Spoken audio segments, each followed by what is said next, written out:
अस्सलामु अलैकुम वरहमतुल्लाह। आज हमारी mobile graphic and video editing course की क्लास नंबर 8 है और आज की क्लास में हम पिक्सल लैब का जो थर्ड ऑप्शन था, थर्ड टूल था जिसके अंदर मज़ीद ऑप्शंस हमारे पास मौजूद हैं, उसके बारे में हम बात करेंगे।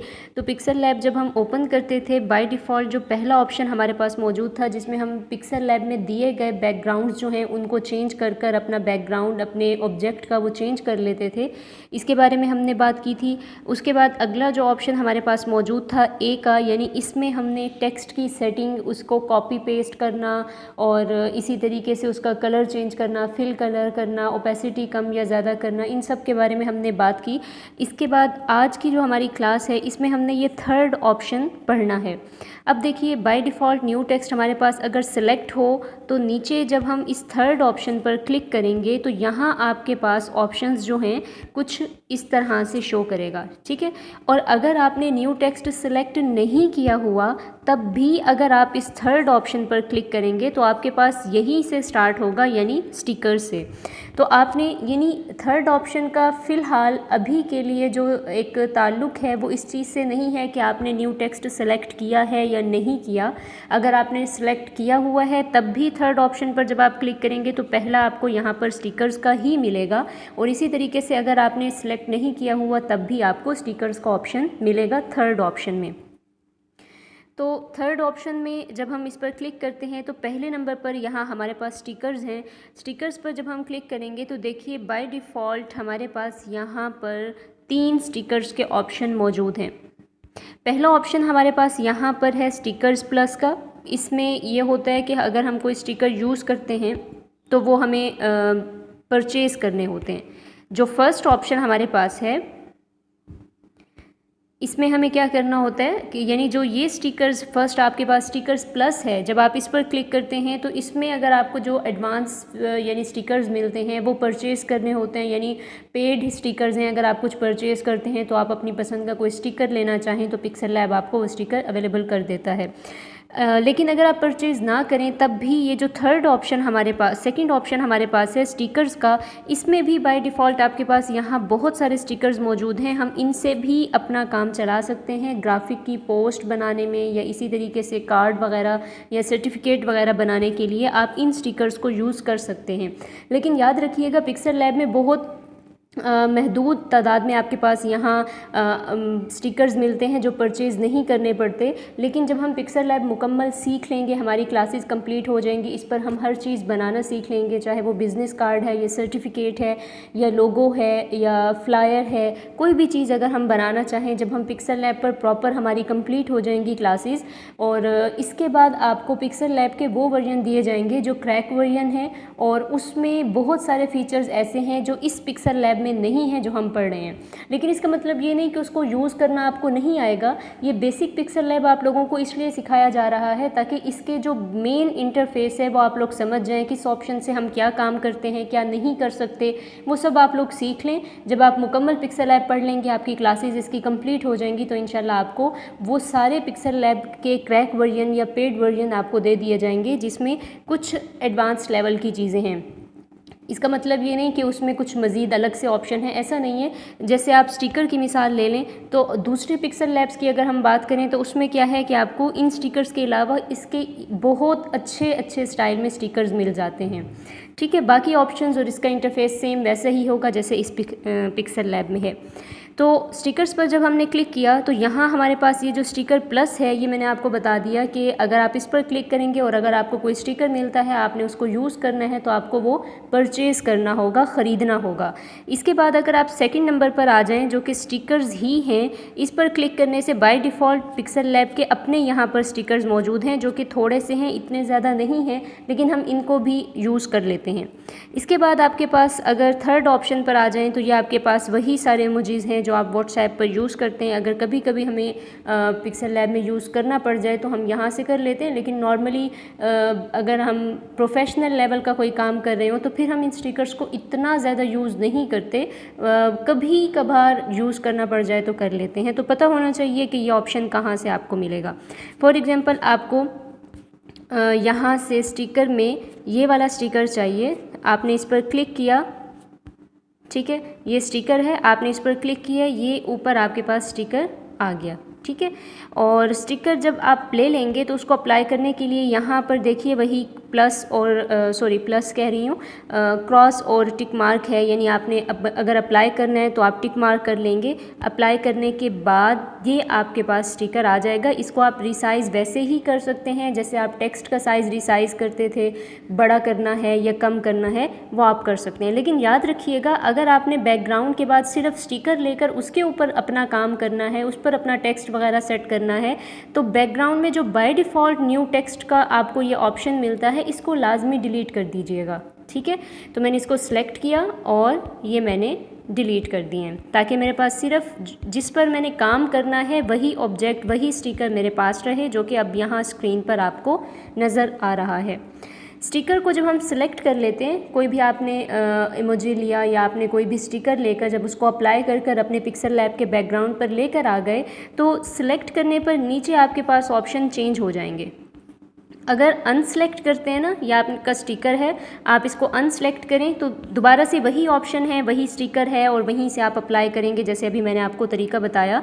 लेकिन जब आप कोई भी एक स्टिकर ले लेते हैं ना, जब आप उसको सिलेक्ट करते हैं तो नीचे यहाँ आपके पास ये सारे ऑप्शंस चेंज हो जाते हैं। अगर हम पहले ऑप्शन की बात करें तो यहाँ रीसेलेक्ट ऑप्शन है। रीसेलेक्ट का ये है कि अगर आपने कोई एक स्टिकर लेकर अप्लाई कर लिया, आपको अप्लाई करने के बाद लगा कि नहीं ये अच्छा नहीं है, मुझे इसे चेंज करना चाहिए, तो आप रीसेलेक्ट पर आते हैं, दोबारा से यहाँ अपनी मर्ज़ी से कोई भी स्टिकर लेना चाहें तो आप ले लेते हैं। उसके बाद अगला ऑप्शन आपके पास डिलीट का है, और आपको पता होगा कि आप अपना कोई भी ऑब्जेक्ट डिलीट करना चाहें तो आपके पास दो ऑप्शन होते हैं, या तो आप उस ऑब्जेक्ट को सिलेक्ट करें, नीचे यहाँ डिलीट का ऑप्शन मिल जाता है, या यहाँ ऊपर लेफ़्ट साइड पर आपको ये डिलीट का ऑप्शन मिल जाएगा। अगला ऑप्शन आपके पास है क्रॉप करने का।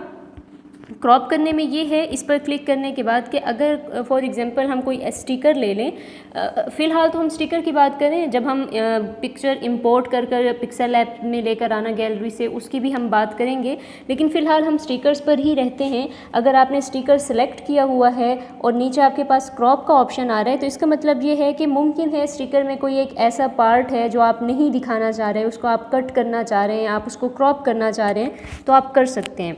अब मैंने जैसे ही क्रॉप पर क्लिक किया तो देखिए यहाँ हमारे पास ये ऑप्शन आ रहे हैं क्रॉप करने के। आप लेफ़्ट साइड से करना चाह रहे हैं, आपने राइट से करना है, टॉप से करना है, बॉटम से करना है, यानी जिस एरिया से अपने उस स्टिकर में से जो पार्ट आपने डिलीट करना है आप उसको क्रॉप कर सकते हैं। नीचे आपके पास कुछ यहाँ साइज़ दिए गए हैं कि अगर आपने 1x1 साइज़ रखना है या 16x9 रखना है तो आप अपनी मर्ज़ी से साइज़ सेलेक्ट कर सकते हैं। अगर आपको साइज़ का इतना नहीं पता तो आप नॉर्मली ख़ुद क्रॉप कर लें जो पार्ट आपने क्रॉप करना है। इसके बाद अब देखिएगा यहाँ आपके पास ऑप्शन आता है अनडू और रीडू का, यानी एक स्टेप आगे जाना, एक स्टेप पीछे आना।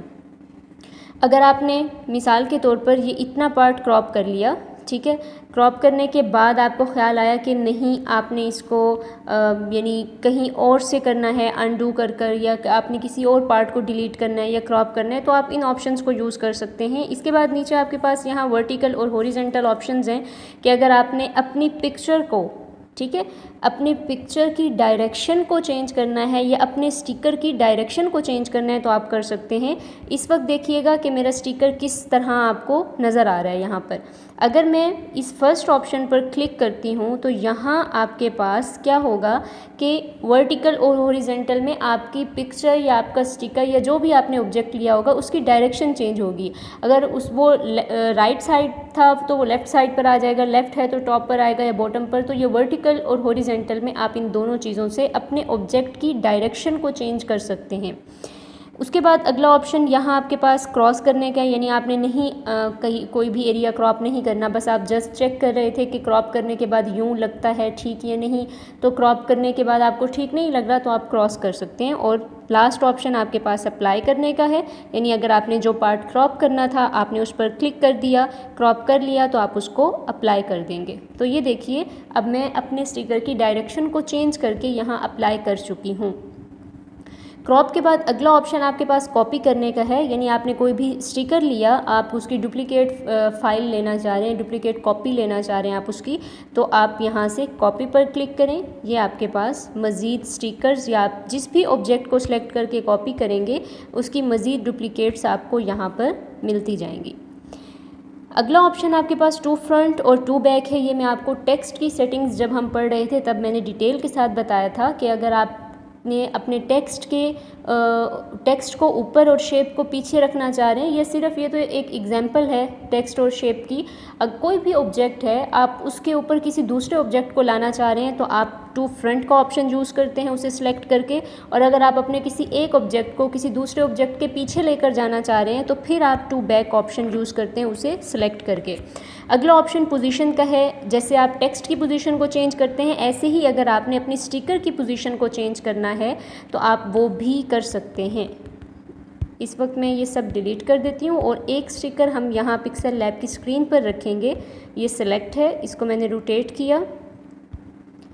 अब यहाँ से हम पोजीशन पर आएँ तो वही ऑप्शंस आपके पास हैं जो आप टेक्स्ट की सेटिंग में पढ़ चुके हैं, राइट लेफ़्ट टॉप बॉटम करना। रिलेटिव पोजीशन भी आप लोग पढ़ चुके थे टेक्स्ट की सेटिंग्स में, ये भी वही चीज़ है। आगे है कलर चेंज करना। फॉर एग्जांपल आपने कोई टेक्स्ट लिया लेकिन आप उसका कलर चेंज करना चाह रहे हैं तो आप कलर चेंज कर सकते हैं। इसमें भी आपके पास दोनों ऑप्शन मौजूद हैं, कलर और ग्रेडियंट। आप चाहें तो सॉलिड कलर ले लें, अगर आप चाहें तो आप ग्रेडियंट ले लें। अपनी मर्ज़ी से पैटर्न बनाना है, डायरेक्शन को चेंज करना है, आप प्लस साइन पर आएँ, ऊपर यहाँ से आप डायरेक्शन चेंज करें, कलर्स अपनी मर्ज़ी से लेकर उसको अप्लाई कर दें। कलर्स के बाद अगला ऑप्शन टेक्सचर का है। टेक्सचर भी हम पढ़ चुके थे जब हमने टेक्स्ट की सेटिंग्स पढ़ी थी उसमें कि अगर आपने इंटरनेट से कोई भी टेक्सचर डाउनलोड किया है या कोई भी, ज़रूरी नहीं कि सिर्फ टेक्सचर ही हो, कोई भी पिक्चर ऐसी है जो आप ऐड करना चाह रहे हैं अपने टेक्सचर में तो आप उसको लेकर आएंगे, यहाँ अप्लाई करेंगे तो आपके टेक्सचर में आपका टेक्सचर जो है वो आपके स्टिकर में, आपके टेक्स्ट में, आपके पिक्चर में वो ऐड हो जाएगा। टेक्सचर का ये मतलब है। उसमें रेशो और स्केल वगैरह मैं आपको पढ़ा चुकी थी जब हम टेक्स्ट की सेटिंग पढ़ रहे थे। टेक्सचर के बाद अगला ऑप्शन ओपेसिटी का है। ये भी हम पढ़ चुके थे, कलर को लाइट या डार्क करना या शेडो इफेक्ट अप्लाई करना है तो आप वो भी अप्लाई कर सकते हैं। स्ट्रोक भी हम पढ़ चुके थे, यानी अगर आपने अपने स्टिकर या अपने ऑब्जेक्ट या अपने टेक्स्ट के इर्द गिर्द में एक आउटलाइन क्रिएट करनी है और आपने उसकी थिकनेस कितनी रखनी है ये आप अपनी मर्ज़ी से डिसाइड कर कलर्स को चेंज करते हुए ये आउटलाइन का ऑप्शन यूज़ कर सकते हैं। इसके बाद अगला ऑप्शन आपके पास है इरेज़र का। इरेज़र के ऑप्शन में क्या होता है, ये तो अभी फ़िलहाल स्टिकर है ना, अगर हमने कोई पिक्चर इंपोर्ट करके पिक्सल लैब में लेकर आए हों तब भी, या कोई भी चीज़ हो, अगर आपने इरेज़र का ऑप्शन समझना है तो देखिए जब आप इरेज़र पर क्लिक करेंगे तो आपके पास कुछ इस तरह का इंटरफेस आएगा। अब ऊपर सबसे पहले देखिए ये आपके पास इरेज़र है, ठीक है, और इसके साथ यहाँ पर ये आपको एक पैटर्न सा छोटा सा बना नज़र आ रहा है। इस पर जब आप क्लिक करते हैं तो आपको यहाँ ये डिसाइड करना होता है कि आप किस डायरेक्शन, किस शेप में रेज़ करना चाह रहे हैं। आप रेक्टेंगल में करना चाह रहे हैं, आप सर्कल शेप में करना चाह रहे हैं, या अपनी मर्ज़ी से क्रिएट करना चाह रहे हैं। अगर आपने अपनी मर्ज़ी से रेज़ करना है तो आप इस ऑप्शन को सिलेक्ट करते हैं। अगर आपने एक बॉक्स के शक्ल में, शेप में रेज़ करना है तो आप इस ऑप्शन को सिलेक्ट करेंगे, और अगर आपने सर्कल शेप में रेज़ करना है तो आप इस ऑप्शन को सिलेक्ट करेंगे। इसके साथ अब अगर मैं इसको अप्लाई कर दूं और हम आ जाते हैं दोबारा से इरेज़र पर, तो ये इरेज़र ऑप्शन था। यहाँ से आप शेप सेलेक्ट करते हैं कि किस शेप में आपने रिमूव करना है। उसके साथ यहाँ नीचे आ जाइए तो ये आपके पास इरेज़र साइज़ होता है कि आपने इरेज़र साइज़ कितना रखना है, ठीक है। यानी आप रेज़र जो ले रहे हैं वो छोटा होना चाहिए साइज़ में, क्योंकि कभी कभी हमें बहुत छोटे साइज़ का रेज़र लेना पड़ता है। हम बहुत ही बारीक जगह से, बहुत ही पतली सी जगह से बैकग्राउंड रिमूव करना चाह रहे होते हैं, तो फिर हमें ज़रूरत होती है कि हम साइज़ को कम रखें, रेज़र साइज़ को। और कभी हमने रफली सा रिमूव करना होता है, रेज़ करना होता है, तो हम रेज़र साइज़ को बढ़ा देते हैं, ठीक है। ये हमारे पास ऑप्शन है रेज़र का साइज़ कम या ज़्यादा करना। इसके साथ साथ ये जो अगला ऑप्शन आपको ये एक डॉट सा बना नज़र आ रहा है, इसका मतलब ये है कि आपने रेज़र की शार्पनेस को बरकरार रखना है या आपने उसको थोड़ा सा ब्लर करना है। ब्लर में मैं आप लोगों को समझा चुकी थी ना, जैसे ग्लो कर रहा होता है एक। अगर आप इसी सर्कल को फोकस रखें तो आप देखेंगे कि ये बिल्कुल शार्प है। आपको इसके लाइन जो एंडिंग पॉइंट्स हैं वो आपको बिल्कुल क्लियर नज़र आ रहे हैं। एक बिल्कुल सर्कल शेप आपको क्लियरली नज़र आ रही है। लेकिन जब मैं इस ऑप्शन से ब्लरनेस को बढ़ाऊंगी तो आप सर्कल पर फोकस रख कर देखिएगा कि अब आपको वो सर्कल इतना शार्प नहीं नज़र आ रहा, बल्कि उसकी जो एंडिंग पॉइंट्स की जो लाइंस वगैरह थी वो ब्लर हो गई हैं बहुत ज़्यादा। तो कभी कभी हमें बहुत ब्लर रिमूव करना होता है, तो इसलिए हम ब्लर जो है इरेज़र का साइज़ वो बढ़ा देते हैं, और कभी हमें बिल्कुल शार्प रिमूव करना होता है तो फिर हम इस ऑप्शन को यूज़ नहीं करते। अब देखिएगा मैंने ब्लर नहीं रखा और मैं यहाँ से ऐसे फिंगर प्रेस करूँ फॉर एग्जांपल यहाँ से, तो ये देखिए इसने बिल्कुल शार्प रिमूव किया है, ठीक है। और अगर मैं ये ब्लरनेस का जो साइज़ था इसको मैं बढ़ा दूँ और अब मैं रिमूव करूँ, तो अब आप फोकस कीजिए, इन दोनों लाइनों के रिमूव होने में आपको फ़र्क नज़र आएगा। अगर आप इसके कॉर्नर्स देखिए तो इसमें हल्का हल्का कहीं कहीं वो रेड वाइट आपको नज़र आ रहा है और कहीं से रिमूव है, यानी वो ब्लर होकर हमने रिमूव किया रेज़र को, और ये बिल्कुल शार्प एक रिमूव हो चुका है कि इसमें आपको कहीं पर ऐसा नहीं है कि अच्छा यहाँ से कोई पॉइंट रह गया है, कोई वाइट या रेड कलर आपको नज़र आ रहा हो।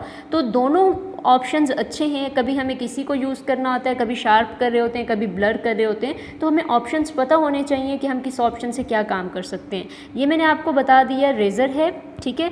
उसके साथ ही मैंने आपको बताया किस शेप में आपने रिमूव करना है। ये शेप की जो सेटिंग्स हैं किस तरह से हम करते हैं, ये आगे इंशाल्लाह हम लोगो या शेप की बाकी प्रैक्टिस वगैरह जब करेंगे तो मज़ीद डिटेल आपको समझ आ जाएगी। उसके बाद ये अंडू करना, यानी अगर आपने कहीं से रिमूव कर दिया गलती से और आप उसको रिमूव नहीं करना चाह रहे थे, दोबारा उसी रिमूव किए हुए एरिया को पार्ट को वापस लाना है, तो आप क्या करते हैं, इस अंडू के ऑप्शन पर आप क्लिक करते हैं। ये देखिए मैंने क्लिक किया तो ये जो रिमूव किए हुए पार्ट था ये वापस आ गया। ये मैंने आपको रेज़र का साइज़ बताया कम या ज़्यादा करना, और ये मैंने आपको शार्प और ब्लर बता दिया। इसके बाद सबसे लास्ट में नीचे आ जाइए, यहाँ आपको ये कुछ डॉट और एरोज़ नज़र आ रहे हैं। इससे आप अपने रेज़र का हैंडल क्रिएट करते हैं। देखिए ये रेज़र है, ये जो आपको नज़र आ रहा है जिससे मैं रिमूव कर रही हूँ, ये रेज़र है आपका। कभी कभी हम इतना बारीक एरिया जो है वो यानी बिल्कुल सफाई के साथ हम रिमूव करना चाह रहे होते हैं, तो हमें ना एक हैंडल चाहिए होता है जिसकी मदद से, यानी जैसे एक ब्रश हो, ब्रश का अगर नीचे स्टिक होती है तो हम बहुत आसानी से किसी भी जगह को साफ़ कर लेते हैं। अगर ऊंची जगह है तो हम आसानी से साफ़ कर लेते हैं। इसी तरीके से रेज़र यूज़ करते हुए कभी कभी हमें ज़रूरत होती है कि हमारे पास एक रेज़र की स्टिक हो, एक हैंडल हो जिसको हम पकड़ के आसानी से आगे पीछे मूव कर सकें। तो ये आपके पास स्टिक का साइज़ बढ़ाता है। ये देखिए अभी इस वक्त रेज़र ये है, ठीक है, ये इतना बड़ा जो आपको ग्रे कलर का पार्ट नज़र आ रहा है ये रेज़र है। अब यहाँ नीचे कोई स्टिक आपको नज़र नहीं आ रही, ठीक है। मैं इस ऑप्शन पर क्लिक करके इसकी स्टिक, इसका हैंडल डिसाइड करूँगी और ये आपका हैंडल बन गया। ये रेज़र है और ये इसका हैंडल है। अब मैं इस हैंडल को पकड़ूंगी और यहाँ से मुझे कहीं से भी रिमूव करना है, तो ये देखिए मैं बहुत आसानी के साथ वाइट पार्ट को रिमूव कर सकती हूँ। कहीं कहीं पर मुझे रेज़र का साइज़ बहुत कम करना होगा ताकि बहुत आसानी और सफाई के साथ हम इसको रिमूव कर सकें, और कहीं पर हमें साइज़ बढ़ा देना होगा तो हम इसको रिमूव कर सकते हैं। तो इरेज़र का ऑप्शन उम्मीद है कि आप लोगों को समझ आ गया होगा। इसमें हम शेप डिसाइड करते हैं किस शेप में हमने रिमूव करना है, शार्प रखना है रेज़र को या ब्लर रखना है, और रेज़र की स्टिक या हैंडल हमने कितना क्रिएट करना है हम अपनी मर्ज़ी से कर सकते हैं। अब हम आ जाते हैं इस ऑप्शन पर, इसकी प्रैक्टिस कर लेते हैं। हमने इस पर क्लिक किया तो देखें 3 आपको यहाँ पर शेप्स मिलती हैं। एक रफ़ शेप है, ख़ुद अपनी मर्ज़ी से डिज़ाइन करें। एक आपके पास स्क्वायर शेप है, रेक्टेंगल, यानी आप एक बॉक्स की सूरत में रिमूव करना चाह रहे हैं, और एक आपके पास सर्कल शेप है। अगर मैं यहाँ से सर्कल शेप लेती हूँ तो देखिए इस सर्कल शेप पर खुद ब खुद सर्कल शेप नहीं, मैंने एक यहाँ पर एक ये सर्कल शेप है, ठीक है। मैंने सर्कल शेप पर क्लिक किया तो अब देखिए ये एक सर्कल शेप हमारे पास खुद ब खुद क्रिएट हो गई है। मैं इसका साइज़ छोटा कर रही हूँ यहाँ पर। अब आपने कितना एरिया जो है वो रिमूव करना है, तो जो आपने मास्क पढ़ा था ना, मास्क जब हम अप्लाई करते थे तो हमारे पास 2 ऑप्शन आते थे, इन और आउट। क्या आपने मास्क इन यानी अपने ऑब्जेक्ट के अंदर अप्लाई करना है, या आउट यानी अपने ऑब्जेक्ट के बाहर मास्क अप्लाई कर वो एरिया रिमूव कर देना है।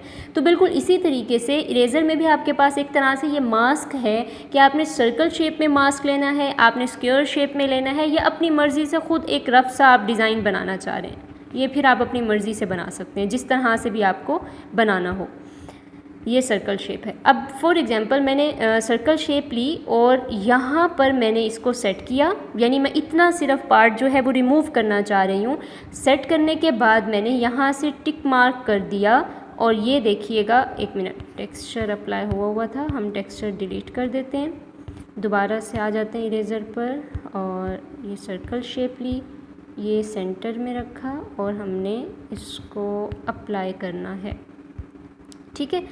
अच्छा, अब यहाँ अप्लाई करने से पहले आपने क्या करना है, डिसाइड करना है कि आपने जो मास्क अप्लाई किया है जिस शेप में भी, इन अप्लाई करना है या आउट अप्लाई करना है, मास्क अंदर की तरफ अप्लाई करना है या बाहर की तरफ। तो ये आप अपनी मर्ज़ी से, दोनों ऑप्शंस आपके पास हैं, इनको सेलेक्ट करते हुए आप अप्लाई कर सकते हैं। फॉर एग्जांपल मैंने ये फर्स्ट ऑप्शन लिया और ये इसने अब इस सर्कल शेप के अंदर का एरिया रिमूव किया है, ये हमने अप्लाई कर दिया।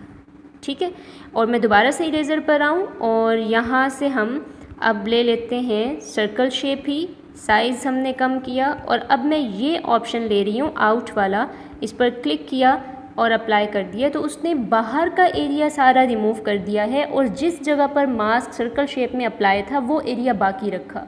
तो इन ऑप्शंस की मदद से भी हम बहुत सारी चीज़ें अपनी मर्ज़ी से क्रिएट कर सकते हैं, लेकिन किस तरह से करते हैं आइडियाज़ आप लोगों को इंशाल्लाह पिक्सल लैब के मज़ीद ट्यूटोरियल्स जब हम पढ़ लेंगे तो आप लोगों को आगे मिलेंगे, आप प्रैक्टिस कर सकते हैं।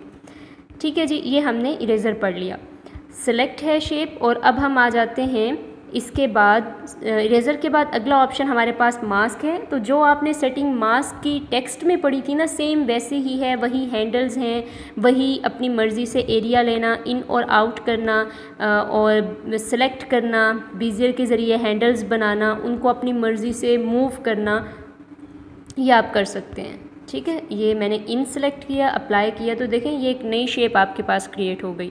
तो मास्क की जो जितनी भी सेटिंग्स हमने पढ़ी थी टेक्स्ट में, जब हम टेक्स्ट की सेटिंग समझ रहे थे, सेम वही आपके पास स्टिकर्स पर भी अप्लाई करते हुए मास्क के वही ऑप्शंस और वही फीचर्स हैं, आप इनको यूज़ कर सकते हैं। अगला और लास्ट ऑप्शन हमारे पास आज की क्लास का है इरेज़र कलर। ये एक बेहतरीन ऑप्शन आपके पास है। इसको समझने से पहले आप लोग एक चीज़ समझ लीजिए कि हमारे पास पिक्चर्स के ना दो फॉर्मेट होते हैं। जैसे मैंने आपको टेक्स्ट का फॉर्मेट बताया था ना कि किसी भी फाइल के आखिर में अगर .ttf लिखा है या .otf लिखा है तो वो ऐसे ओपन नहीं होगा, हम समझ जाएंगे कि ये कोई ना कोई फ़ॉन्ट है जो किसी न किसी एप्लीकेशन में ही हम यूज़ कर उसको देख सकते हैं कि ये कैसा फ़ॉन्ट है। इसी तरीके से हमारे पास पिक्चर्स के भी दो फॉर्मेट होते हैं, एक होता है PNG और एक होता है JPG या JPEG। आप दोनों में से कोई भी नाम ले लें, JPG कह लें या JPEG कह लें, और एक PNG। अब ये दो फॉर्मेट में फ़र्क क्या है, याद रखिएगा, जो PNG फॉर्मेट होता है उस पिक्चर का बैकग्राउंड नहीं होता, उस पिक्चर का बैकग्राउंड नहीं होता, और जिस पिक्चर के आखिर में .jpg या JPEG लिखा हो उस पिक्चर का बैकग्राउंड होता है। PNG जिसका बैकग्राउंड नहीं, JPG जिसका बैकग्राउंड है। अब मैं आपको यही इंटरनेट से ही कुछ पिक्चर्स दिखा देती हूँ पिक्सल लैब में लाकर। ये हमने फॉर एग्ज़ाम्पल हम लिख लेते हैं फ्लावर PNG, यानी मुझे एक ऐसा फ्लावर चाहिए जिसका बैकग्राउंड ना हो, मुझे एक ऐसा फ्लावर चाहिए जिसका बैकग्राउंड ना हो, क्योंकि कभी कभी हम जब डिज़ाइनिंग कर रहे होते हैं तो डिज़ाइनिंग में हमें कोई ना कोई ऐसी पिक्चर चाहिए होती है जिसके इर्द गिर्द कोई बैकग्राउंड वगैरह ना हो, और कभी ऐसा भी होता है कि हमें कोई ऐसी पिक्चर चाहिए होती है जिसका बैकग्राउंड हो। तो हम ये किस तरह से सर्च करते हैं, PNG वेबसाइट्स कौन कौन सी हैं, ये मैं जो आप लोगों का व्हाट्सएप ग्रुप है वहाँ पर इंशाल्लाह ताला PNG वेबसाइट्स जो हैं जहाँ से आप PNG पिक्चर्स डाउनलोड कर सकते हैं, उनके लिंक्स इंशाल्लाह मैं आपको दे दूँगी, आप लोग वहाँ से कर लीजिएगा। अब देखिएगा, ये मैंने एक फ्लावर जो है PNG लिखकर मैंने सर्च किया था और इसको मैंने फ्री डाउनलोड पर क्लिक किया। वेबसाइट्स बहुत सारी हैं, इनकी जो सेटिंग्स हैं वो इंशाल्लाह फिर मैं आप लोगों को बता दूंगी कि किस तरह से किन वेबसाइट से आप लोग सर्च करते हैं। तो बहरहाल मैंने यहाँ पर लिख लिया है फ्लावर PNG, रुकिए ये एक ऐसी वेबसाइट है जिसमें आपको जीमेल अकाउंट वगैरह एंटर करना होता है, और इसकी सेटिंग्स फिर इंशाल्लाह आप लोगों को साथ साथ बताती जाएंगी क्लास में ही, आगे की जो बाकी हमारी क्लासेस होंगी। तो बहरहाल ये मैंने डाउनलोड की है पिक्चर, और उसके बाद अब हम आ जाते हैं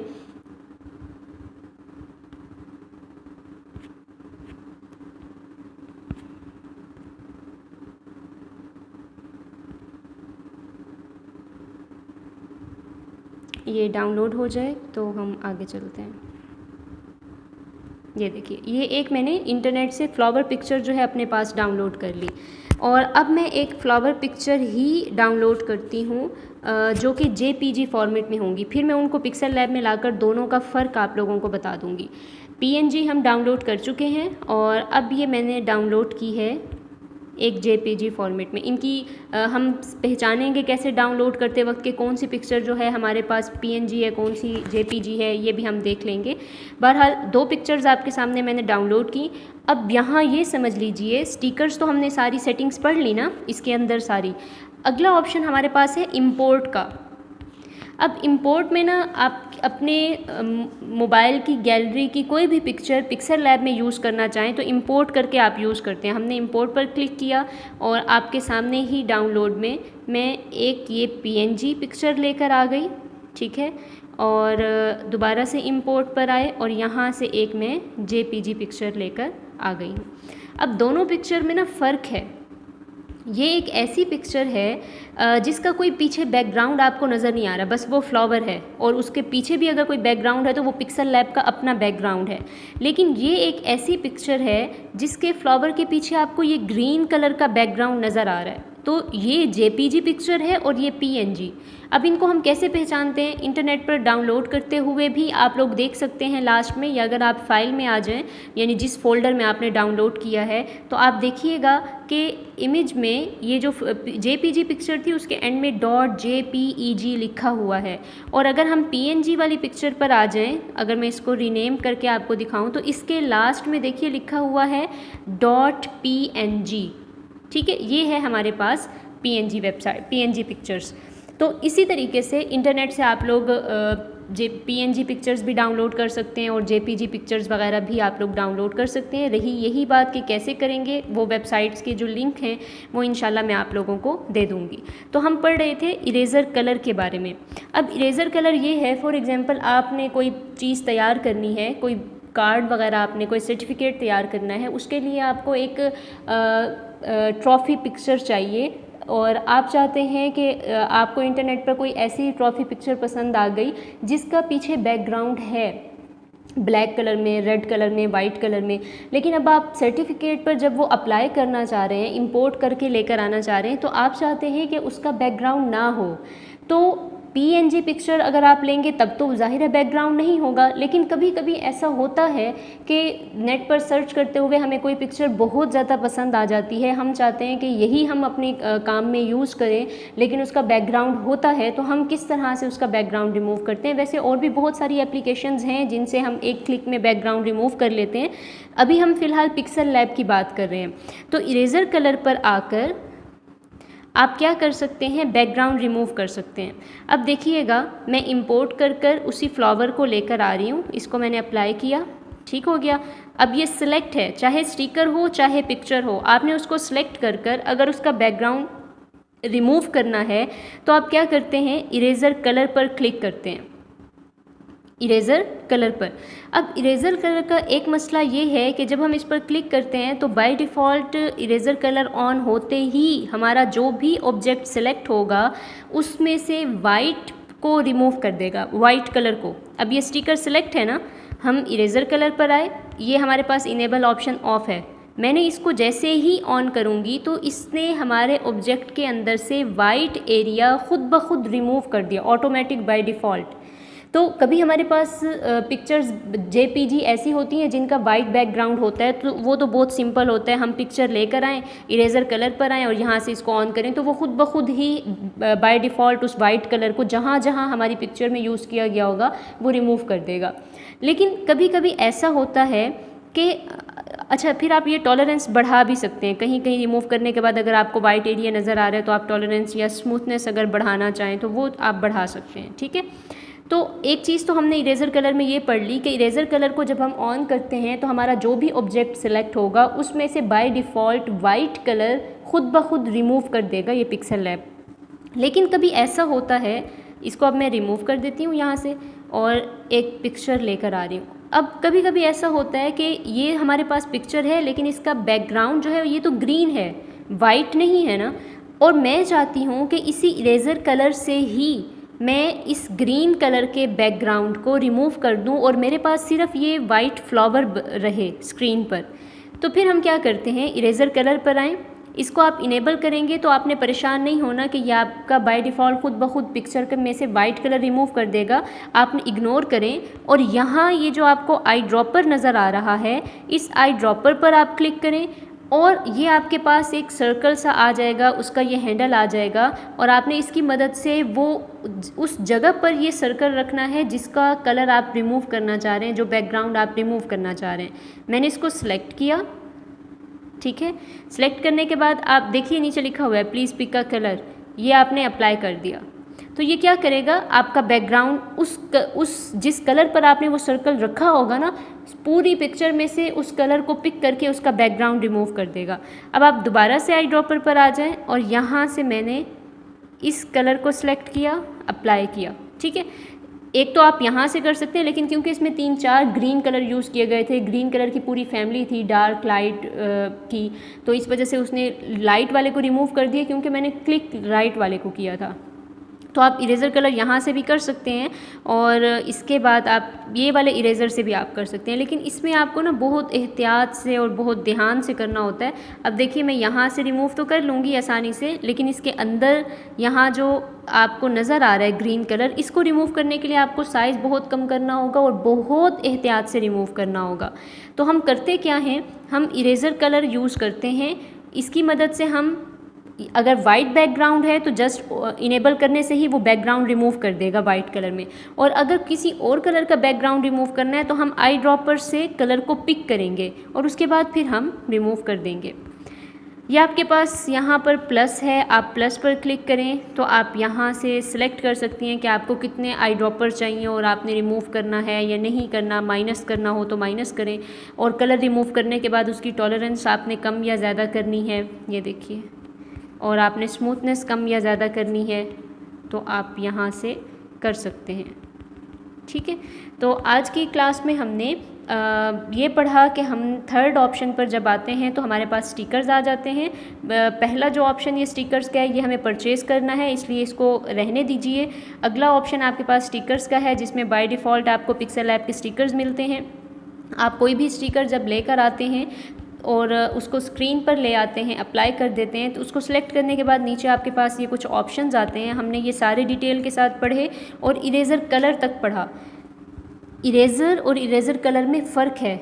इरेज़र से आप ख़ुद रिमूव करने बैठते हैं, उसको बहुत ध्यान से, बहुत एहतियात से आप रिमूव करते हैं। इरेज़र कलर क्या करता है, बाय डिफ़ॉल्ट ऑटोमेटिक आपकी पिक्चर में से वाइट कलर को रिमूव कर देता है। अगर आपने वाइट कलर को रिमूव नहीं करना, कोई और कलर आपने रिमूव करना है, तो आप आई ड्रॉपर से उस कलर को पिक करते हैं और फिर आप उसको रिमूव करते हैं। तो मुझे उम्मीद है कि यहाँ तक आप लोगों को समझ आ गया होगा। बाकी के जो ऑप्शंस हैं 3D रोटेट, 3D शेप, ये हम इंशाल्लाह कल की क्लास में देखेंगे। तो आज की क्लास का आपका होमवर्क ये है कि आपने पिक्सल लैब का बैकग्राउंड चेंज करना है, उसके ऊपर 3-4 स्टिकर्स को अप्लाई कर किसी का बाय डिफ़ॉल्ट जो कलर है वही रखें, किसी में सॉलिड कलर ऐड कर दें स्टिकर में, किसी में टेक्सचर ऐड करें, किसी में ग्रेडियंट कलर ऐड कर दें। और दूसरा आपका होमवर्क ये है कि आपने एक इंटरनेट से ख़ुद सेलेक्ट करनी है JPG पिक्चर और उसका बैकग्राउंड यही पिक्सल लैब में रिमूव करके आपने दिखाना है, ठीक है। यानी आप यूँ करेंगे, फॉर एग्ज़ाम्पल हम यहाँ से ले लेते हैं, एक पिक्चर ले लेते हैं और यानी जो असल पिक्चर है ना आपने वो भी रखनी है। जैसे ये फ्लावर पिक्चर है और इसका बैकग्राउंड आपको नज़र आ रहा है, तो डाउनलोड करते हुए आप समझ जाते हैं कि वो JPG पिक्चर है। अब आपने करना क्या है, दूसरा जो आपका होमवर्क ये है, पिक्सल लैब में आएंगे, आप थर्ड ऑप्शन पर आएंगे, इंपोर्ट पर आकर उस पिक्चर को ले आएंगे। अब ये हमारे पास पिक्चर आ गई। इरेज़र कलर पर आप आएंगे और यहाँ से अगर वाइट बैकग्राउंड होगा तो आपने उसको रिमूव कर देना है, टॉलरेंस वगैरह आपने बढ़ा देनी है और आपने इस तरह से ये पिक्चर जो है वो सामने रखकर उसकी पिक्चर जो आप बना लेंगे, यानी जैसे सेव एज़ करते हैं प्रोजेक्ट और सेव एज़ इमेज, वो कर लेंगे आप। अब हमारे पास एक पिक्चर ये हो गई, और इसकी जो असल ओरिजिनल पिक्चर थी ना वो भी आपने लाजमी साथ रखनी है। यानी मुझे पता चले कि ये आपकी जेपीजी पिक्चर आपने इंटरनेट से डाउनलोड की थी और आपने पिक्सल लैब में इरेज़र कलर के ज़रिए उसको रिमूव करके दिखाया। इस तरीके से दोनों पिक्चर्स को सामने रखना है और उसका स्क्रीनशॉट या सेव एज़ करके आप जैसे होमवर्क अपना सबमिट करवाते हैं वो आपने करवाना होगा। तो होमवर्क आपके दो हैं। एक होमवर्क तो आपको ये मैंने बता दिया ना, जेपीजी पिक्चर कोई भी इंटरनेट से डाउनलोड करेंगे, वो सामने रखेंगे, उसकी कॉपी लेकर इरेज़र कलर के ज़रिए आप उसका बैकग्राउंड रिमूव करके इन दोनों की पिक्चर लेकर मुझे दिखाएंगे, ताकि मुझे समझ आ जाए कि आपको बैकग्राउंड रिमूव करना आ गया है। और दूसरा आपका जो सेकंड होमवर्क था वो ये था कि आप कोई भी स्टिकर ले लें और उस स्टिकर में आपने एक स्टिकर में आपने सॉलिड कलर ऐड करना है। ये देखिए ये सॉलिड कलर हो गया। फिर आपने एक और स्टिकर लेना है जिसमें आपने ग्रेडियंट कलर ऐड करना है। ये एक और हमारे पास हो गया। और आप आ जाएंगे कलर में, यहाँ से आप ग्रेडियंट कलर लेंगे और इस तरह से आप चेंज कर देंगे। एक और आपने फिर तीसरा स्टिकर लेना है, कोई भी ले लें, और इसमें आपने क्या करना है, टेक्सचर ऐड करना है। तो टेक्सचर आप इंटरनेट से पहले डाउनलोड करेंगे और उसके बाद आप इसको यहाँ पर अप्लाई करेंगे। ये देखिए ये आपका होमवर्क होगा। दो होमवर्क हैं, जेपीजी पिक्चर को पीएनजी में कन्वर्ट करके दिखाना है और 3 स्टिकर्स लेकर आपने एक में सॉलिड कलर, एक में ग्रेडियंट कलर और एक में टेक्सचर ऐड कर उनकी पिक्चर्स जो हैं वो मुझे होमवर्क के तौर पर चेक करवानी है। कल की क्लास में इंशाल्लाह हम बाकी की सेटिंग्स को समझेंगे। आज के लिए इतना ही काफ़ी है। अस्सलामु अलैकुम वरहमतुल्लाह।